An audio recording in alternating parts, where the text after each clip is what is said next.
Okay, listen, pay attention, Africa. The Nigerian government, this message is for you. You are doing everything possible to make what is happening in your country, Nigeria, look like ethnic motivated action. We know what you are doing. We know what you are doing. First, you allowed a Yoruba judge to sentence an Igbo man. That is to make the Igbos see it as a war of the South. And now you have made such a man to be sent to a prison in the far north in Sokoto to make the Igbo man think, oh, it is a war of Nigeria against their ethnic extraction. We know what you are doing, but you are not wise. You see, our people have a proverb in Burkina Faso, and we have a proverb in Ethiopia. Do you know what it says? It says, when you strike a cutlass on the grass and a snake rises, do not be surprised. You are the one that called for it. You are unintentionally or intentionally, consciously or unconsciously igniting an ethnic violence in your country. Let me teach you what you don't know from history, because I like informing the present using the past, because it is the past we use to inform the future. Let me teach you what your predecessors did that you don't know, because your predecessors were wiser than you. You see, Nnamdi Kanu is not the first to be jailed in Nigeria. No, it's not. It's just the magnitude of the jailing is what we are looking at. Abafemi Awolowo, one time the Western Premier, a man in a higher magnitude for the West, a Yoruba man, was sentenced to 10 years in jail with hard labor. Why? For treasonable felony. It was alleged that he wanted to overthrow the government of Abubakar Tafawa Balewa, whose ceremonial head was Nnamdi Azikiwe, two key figures from the north and from the southeast. He was alleged to be importing weapons from Ghana that they will use to overthrow the government of Tafawa Balewa and that of Nnamdi Azikiwe. So he was jailed for 10 years in prison with hard labor. But see what the government did. The government is sensitive. The government of that day knew that Nigeria is a fragile nation. What did they do? They made sure that the judge who sentenced him was not an Igbo man, was not a Hausa man, was not a Fulani man. They made sure it was his own kinsman.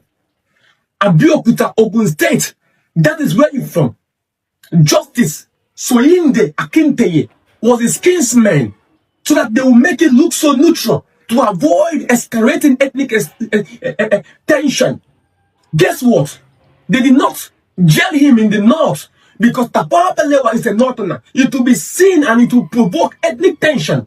They did not send him to the east because Nnamdi Azikiwe was a easterner. It will provoke ethnic extraction. The Yorubas will not like it in Nigeria. So what happened?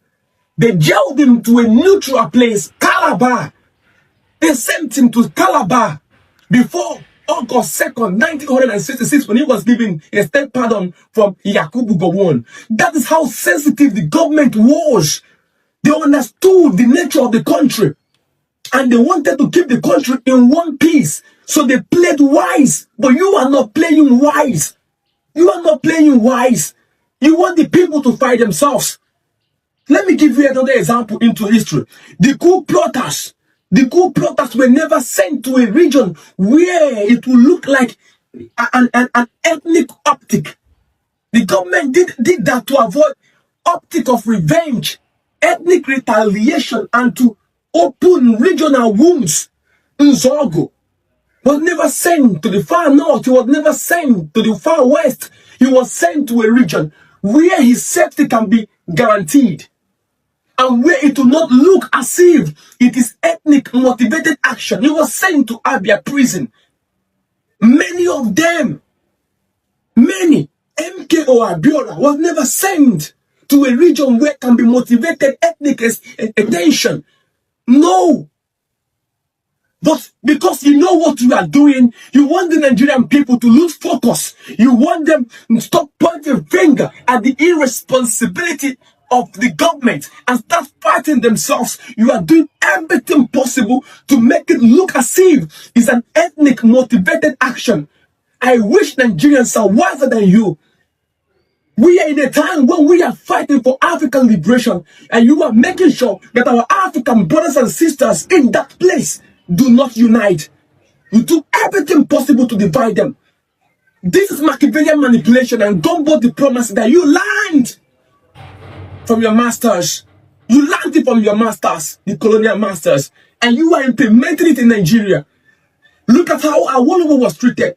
That is how a government that cares about the unity of the nation works with. Look at how Nzorogu and the coup plotters was treated. Despite their actions, they were still mindful of what the people would think. But in your own, let things fall apart and let the center not be whole. I tell you again, our people in Burkina Faso, our people in Ethiopia said that when you strike the grass with a cutlass, do not be surprised when the snake rises. You are playing a game. But we are a century ahead of you. Wisdom Africa is the principal thing. Nigerian people, you need to be wiser. Be ahead of them. Be ahead of them. This is an institutional problem. They are trying to play you. They are trying to play you, but be wiser than them. Wisdom Africa, the principal thing